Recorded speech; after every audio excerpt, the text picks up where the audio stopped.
Porque dele, por ele, para ele são todas as coisas. Porque dele, por ele, para ele são todas as coisas.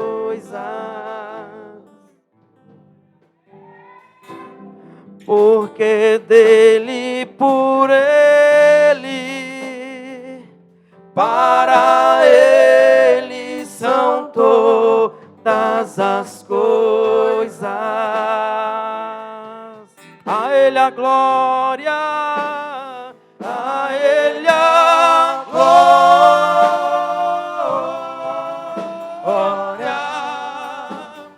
a ele a glória,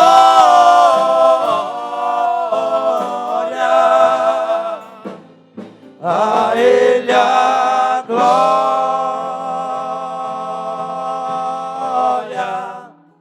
pra sempre. Amém. Com profundas riquezas, com profundas riquezas, o saber e o conhecer de Deus. Quão insondáveis seus juízos e os seus caminhos.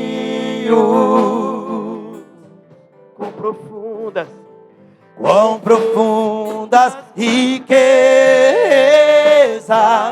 o saber e o conhecer de Deus. Aleluia! E quão insondáveis seus juízos e os teus caminhos. A ele a glória, a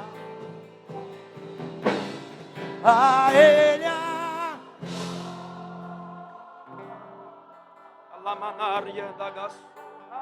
a ele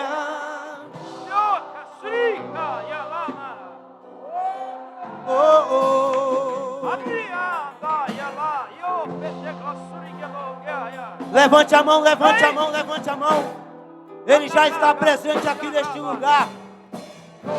Ele já está presente aqui neste lugar. A ele a glória,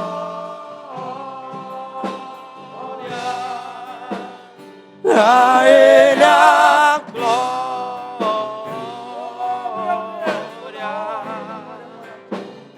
a ele a glória,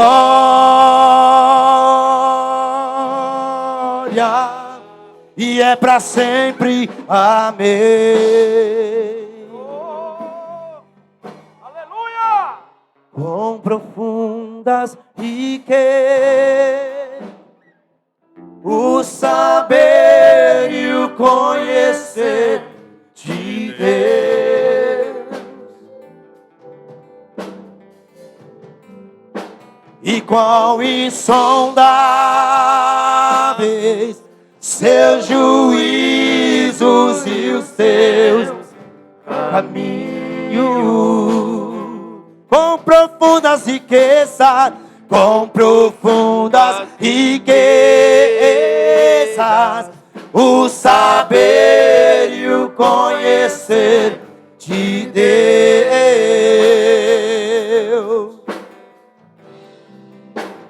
Quão insondáveis seus juízos e os seus caminhos.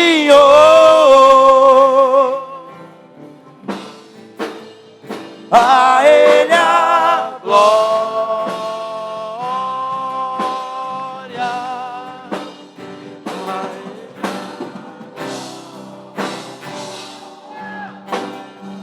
a ele,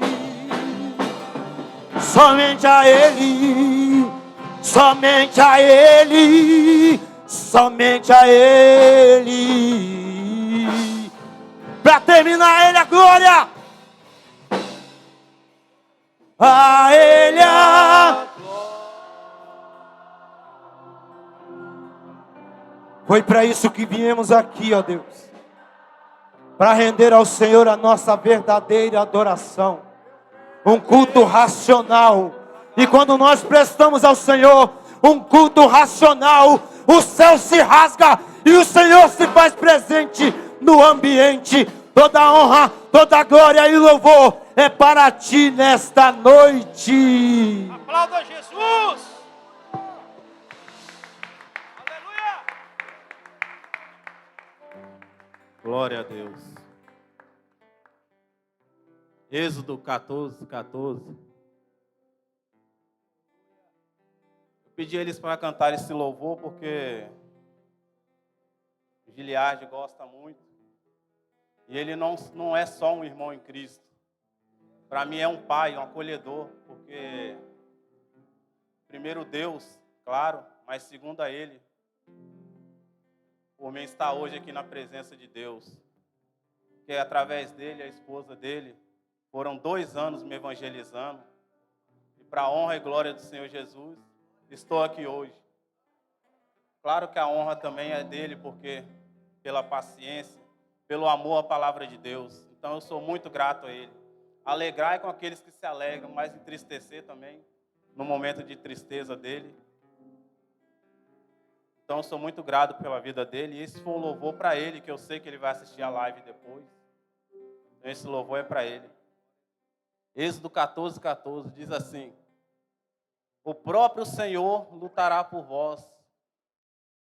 Bota, ô Mateus, bota na tradução que estava na primeira vez, que Rafael leu. Fazendo um favor. Aleluia, Jesus. Glória a Deus. Essa aí. O Senhor pelejará por vós, e vós vos calareis. Esse texto é muito interessante, que eu vim estudando esse texto, já era para me ter pregado há uns 2 domingos atrás, só que pode se sentar, aconteceu um imprevisto e o culto foi adiado. Então eu vim estudando, e esse texto é muito interessante. E eu quero aqui fazer um desafio para você. Êxodo 14, 14 diz assim: e o Senhor lutará por vós. Eu quero que você vire para o irmão do seu lado. Pergunta o nome dele agora. Vamos descontrair aqui para passar o meu nervosismo e o seu. Vire para o seu irmão do lado agora e pergunta o nome dele. Todo mundo já sabe? Então você vai profetizar na vida dele. O texto diz: o Senhor lutará por vós. Nós vamos falar: o Senhor lutará pelo seu irmão do lado. E diga o nome dele com força e com fé. Abra a boca e profetiza na vida do seu irmão. Vamos lá? Vamos fazer no 3? 1, 2, 3. Aleluia. Glória a Deus. Isso aí. Vamos abrir a boca e profetizar a bênção.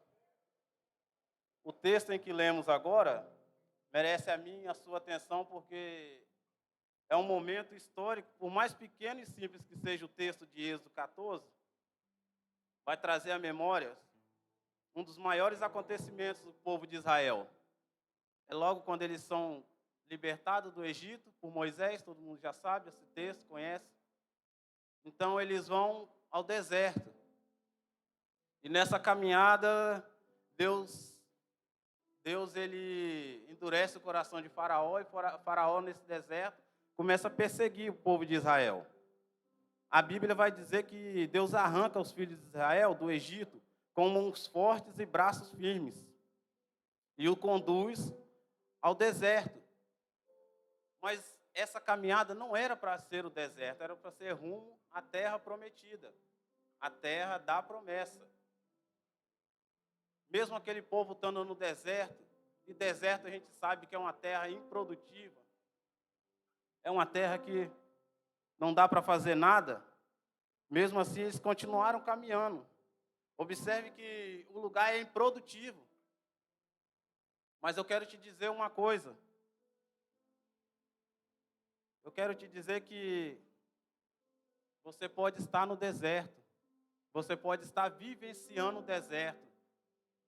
Mas o deserto não é o seu estágio final. A promessa de Deus vai se cumprir na sua vida. Se Deus prometeu te levar à terra prometida, da nova Canaã, é para lá que nós vamos. O deserto é só uma fase. E a Bíblia vai dizer que eles estavam sendo perseguidos por Faraó. Israel, eles continuavam andando, independente de quando. Independente de que seja no deserto ou não, eles continuavam marchando. E no versículo 14, vai dizer, o Senhor lutará por vós. Se a gente voltar um pouco atrás, vamos ver que Faraó perseguia aquele povo. E como vamos ver também, eles acamparam na frente do Mar Vermelho. E ali eu, estudando e meus pensamentos, conjecturando aqui também, imagine aquele povo, de um lado o deserto, do outro o deserto, na frente o Mar Vermelho, e Moisés como seu guia. E o povo pressionando Moisés naquele momento, pressionando, e aí Moisés, o que vamos fazer? Eu imagino aqui Moisés atordoado por ser o líder, né? Por ter a missão de tirar aquele povo do Egito, embaixo de uma promessa, a terra prometida. Então eu vejo Moisés nesse momento pressionado. E agora que começa o bom do texto. Moisés vai clamar a Deus. Moisés vai clamar a Deus. E se formos ver dentro do texto, você que deve estar com sua Bíblia aberta, se não tiver, abra. Aí Moisés vai clamar a Deus dizendo, pedindo a Deus uma direção. E o Senhor responde, o Senhor disse a Moisés, por que clamas a mim? Dize aos filhos de Israel que marchem. Agora imagine você, irmão, passando por uma peleja. Aí você liga para o presbítero Elismar, vamos botar ele que já está na frente aqui. Presbítero Elismar para pedir uma palavra de conforto. De madrugada você está num deserto terrível, passando por uma luta, uma aflição. Aí você liga para o presbítero Elismar para ter uma palavra de conforto. E ele fala para você, marche. Só marche. E aí? Como que você se sentiria? Moisés obedeceu. Moisés falou isso para o povo. Mas o que acontece hoje em dia? Só queremos palavras de conforto. Só queremos palavra que massageie o nosso ego. Uma geração de mimimi. Uma geração que não aguenta escutar um não. Uma geração que não quer ser confrontada. Imagine você, irmão, conduzindo aquele povo todo no deserto. De um lado o deserto, do outro deserto, na frente o Mar Vermelho, atrás Faraó com seus exércitos. E você vai consultar a Deus. E Deus fala com você simplesmente marche. Só marche. O interessante é que Deus fala só marche. O que eu entendo desse texto? Deus fala, Moisés, por que clamas a mim? Não é hora de você falar. Não é hora de abrir a boca. É hora de marchar. É hora de marchar. Deus está falando para a igreja agora, neste momento. Não é hora de estar abrindo a boca para fazer fofoca. Não é hora de abrir a boca para amaldiçoar a vida do irmão. É hora de marchar. Nós estamos vivendo uma geração em que Satanás está paralisando a sua igreja. Satanás está botando crentes paralíticos dentro da igreja. Que já não suportam mais caminhar. A boca está afiadinha, mas as pernas já não conseguem caminhar. Já não tem força. Nós estamos vivendo essa geração. É duro falar, é. Mas nós estamos vivenciando isso. Uma igreja paralítica. Uma igreja que já não tem força para marchar, para caminhar. Tem força para fazer tudo. Trabalhar. Não que seja errado trabalhar. Malhar, caminhar, tudo. Lá fora. Mas agora na presença de Deus está paralisado. E olha a resposta de Deus para Moisés aqui. Não é hora de falar, marche. Marche. A primeira característica que eu quero deixar para a igreja, marche. Fale menos e ande mais e marche mais na presença de Deus. Não é momento de falar, é momento de marchar. No versículo 16, desculpa. Aí Deus dá a direção a Moisés. Continue, marche. Diz aos filhos de Israel que marchem. No versículo 16 vai dizer: mas tu, Moisés, levanta a tua vara, ou seja, o teu cajado, em outras traduções dizem. Ali de frente àquele mar vermelho, Moisés buscava uma resposta. E Deus falou: Moisés, levanta a tua vara. O que eu entendo? Deus quer usar o que você tem na sua mão. Deus quer usar o que você tem. E todos nós temos algo para oferecer a Deus. Ninguém é chamado em vão. O presbítero Neilton falou aqui agora, todos nós temos um propósito. E Deus quer usar aquilo que você tem na sua mão. Deus quer usar o que você tem. Mas uma pergunta que eu deixo para você. Você está disposto a dar aquilo que você tem a Deus para ser usado? Você está disposto a se doar a Deus? Porque muitos querem a bênção, mas não querem fazer sacrifício. Muitos querem a bênção, mas não querem usar nada que tem. Mas usar o quê? Oração, jejum. Quer ser abençoado, mas não ora. Quer ser abençoado, mas não jejua. Deus quer usar o que você tem. Deus quer usar o que você tem em sua mão. Mas e você está disposto a deixar a Deus usar o que você tem na sua mão? Você está disposto a sacrificar? Pense nessa noite. A parte B do versículo diz assim: e estende a tua mão sobre o mar. Deus não quer só usar o que você tem, quer usar também a sua mão. Quem trouxe a sua mão aqui? A mão que trabalha, quem trouxe? Pois é. É essa aí que Deus quer usar. Não ia adiantar nada Moisés pegar o cajado e falar: está aqui, Senhor.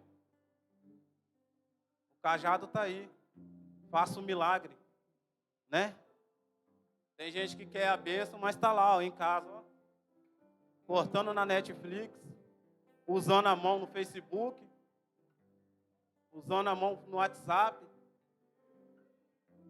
Instagram, Twitter, TikTok, essas besteiras aí. E para Deus? E para Deus? Sua mão tem feito para Deus?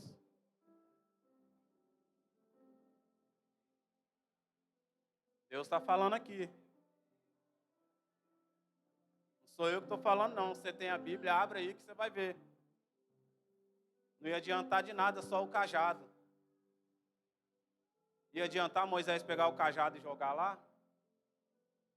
Deus pediu que ele levantasse a sua mão, não só o cajado. Deus quer usar o que você tem e a sua mão para fazer um milagre, para abençoar vidas, para curar, libertar, salvar. Mas e você, está disposto?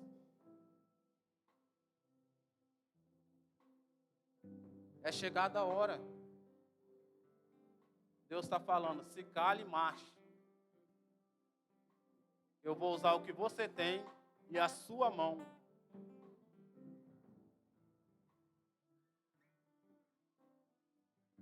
Esse texto é muito lindo, irmãos. A palavra de Deus é muito linda, que ela é tão atualizada para os dias de hoje. Um livro escrito há não sei quantos mil anos atrás. E nos relata tudo o que está acontecendo hoje. O povo de Deus paralisado na casa de Deus. O povo que já não está disposto a dar aquilo que tem na obra do Senhor. O povo que já não tem força para levantar a mão, para abençoar. É o que Deus está falando dentro da sua palavra. E no versículo 17 vai dizer: eis que eu endurecerei o coração dos egípcios.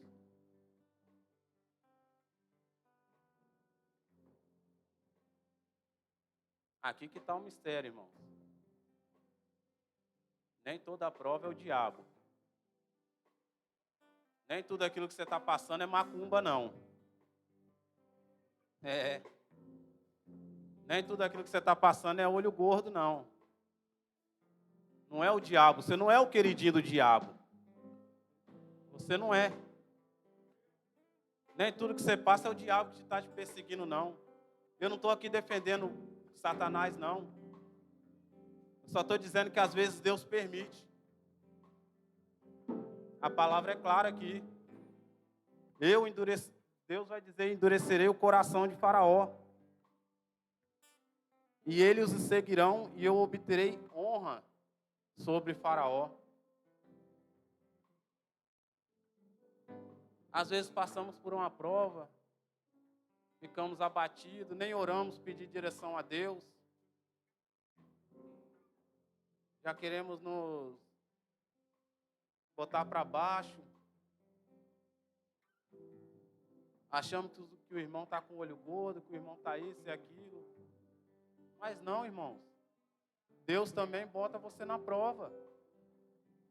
A Bíblia que está dizendo aqui, foi Deus que permitiu o Faraó perseguir aquele povo, para que Deus venha a ser glorificado.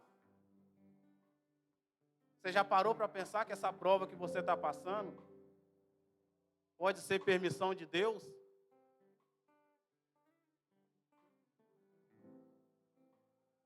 Você já parou para pensar? Então, irmãos, não fique paralisado, marche na presença de Deus, caminha. Disponibiliza aquilo que você tem em mão para Deus. Disponibiliza o seu tempo, a sua mão. Em Gênesis 39, se eu não estiver enganado. Isso, Gênesis 39. Vai dizer que todo mundo conhece também, José foi levado cativo como escravo de Potifar. E viveu muito tempo no castelo como escravo.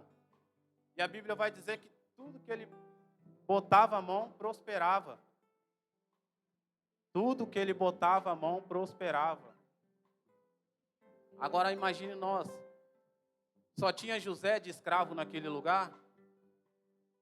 Eu quero aqui imaginar, presbítero Rafael, que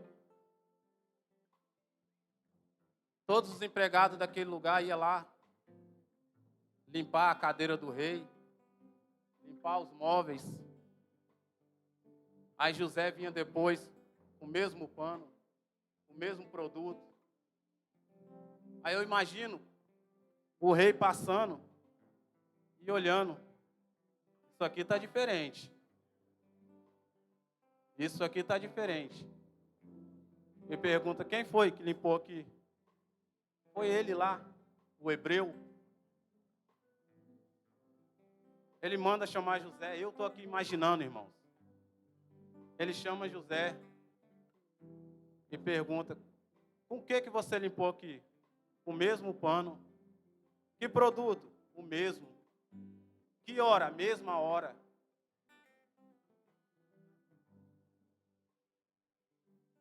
Não é o que você faz. Não é a função que você está. É quem está com você na função que você está fazendo. Ah, mas eu toco, todo mundo toca. Ah, mas eu prego, muito prega. Mas eu lavo a igreja, todo mundo lava. Mas eu prego, todo mundo prega. Por que não? Mas quem está com você na hora que você toca? Quem está com você na hora que você prega? Quem está com você na hora que você está limpando a igreja? O segredo não é a função. O segredo não é o cargo. O segredo não é o ministério. O segredo é quem está com você. Quem está com você. Se é Deus que está com você, Ele vai prosperar. A Bíblia é clara em dizer que tudo que José botava a mão prosperava, ou era abençoado. Não tinha só José de escravo naquele castelo, mas tudo que ele botava a mão chamava atenção. Bota isso na sua cabeça. Você não é o único. Tem muitos. Mas seja diferente. Seja diferente. Não faça nada sozinho, sem a direção de Deus. O segredo é esse, irmão. Não é a função, não é o cargo, é quem está com você. É quem está com você. Moisés podia ter parado ali, depois de ter aquela resposta de Deus. Porque quando você liga para uma pessoa, todo mundo tem um amigo que fala para você, a hora que você precisar, você liga para mim. Qualquer hora, todo mundo tem um amigo desse. Aí imagine você passando por uma peleja de madrugada, precisando de algo urgente. E você liga para essa pessoa, e a pessoa fala, mas o que você quer comigo? O que você está me ligando uma hora dessa? Imagine. Foi mais ou menos essa a resposta de Deus para Moisés. Por que clamas a mim? Só marche. O tempo que você está perdendo falando era o que você está marchando. O tempo que você perde nas coisas seculares era para você estar marchando. É tempo de marchar. É tempo de fechar a boca. É tempo de disponibilizar aquilo que você tem em mão para Deus. É tempo de você usar as suas mãos para abençoar.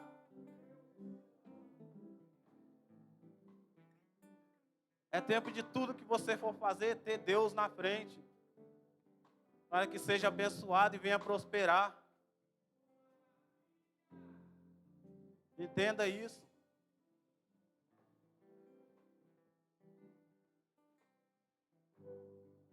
É difícil, irmãos. Ninguém ora a Deus, ninguém recebe uma oportunidade, ninguém ora a Deus pedindo uma palavra dura, não. Porque a gente sabe que não vai ter isso aqui, ó. Um glória a Deus, um aleluia, a gente sabe que não vai ter. Ninguém pede orando a Deus uma palavra dura. Mas se Ele deu é porque alguém está precisando escutar isso. Ou até mesmo eu. Por eu estar aqui, eu não sou melhor que ninguém, não. Também sou um falho, pecador. Mas é isso que Deus está pedindo à igreja hoje. Independente da sua religião, da sua crença. Se é crente ou se não é. Não pare. Não pare. Esteja disposto a fazer as coisas de Deus. Busca primeiro o reino dos céus. E as outras coisas serão acrescentadas. Talvez você tenha um sonho de fazer uma faculdade, não é errado. De ser um jogador, todo mundo tem um sonho. Ou ter uma casa própria, um carro. Mas não bote isso como prioridade, não. Busca primeiro o reino de Deus. Busca primeiro o reino de Deus.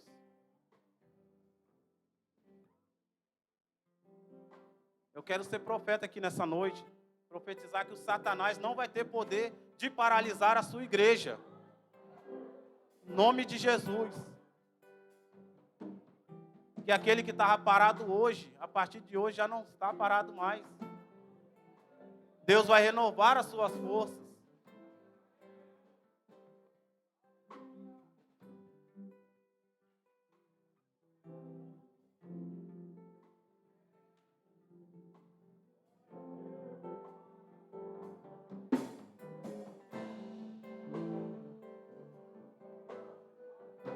Irmãos, essa madrugada passada eu fui trabalhar e eu sou muito ansioso quando eu recebo uma oportunidade para pregar. Tudo que eu faço eu fico pensando na palavra. Eu vim pedir a permissão do presbítero Elismar aqui. Eu estava andando de moto, indo trabalhar. E veio à minha mente, peça a todos os ministros da igreja de Deus para ungir as mãos.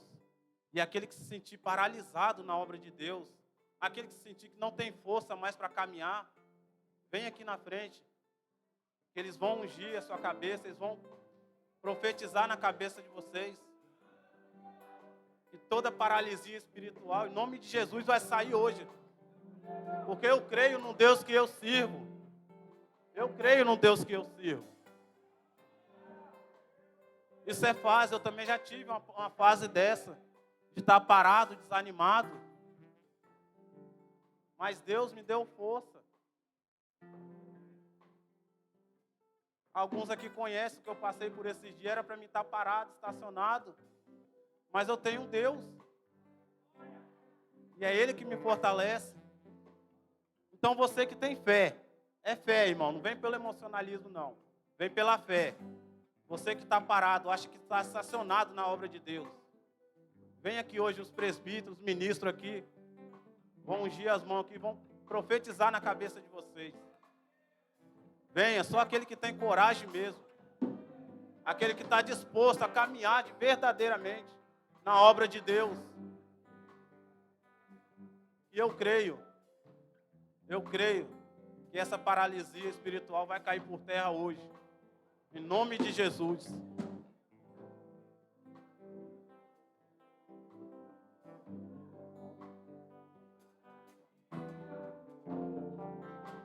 Vamos, irmãos.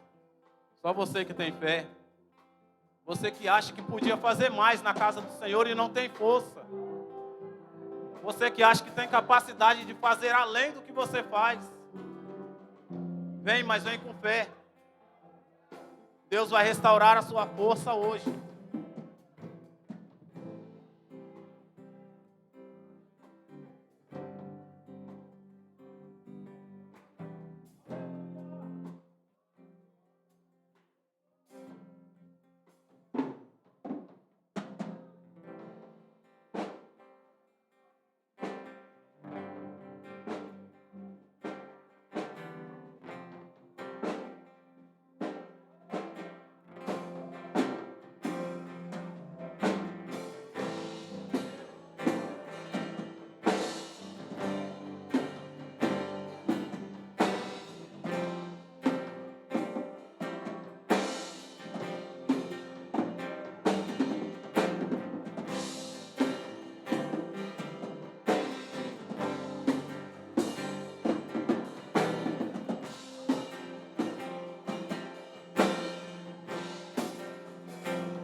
irmãos.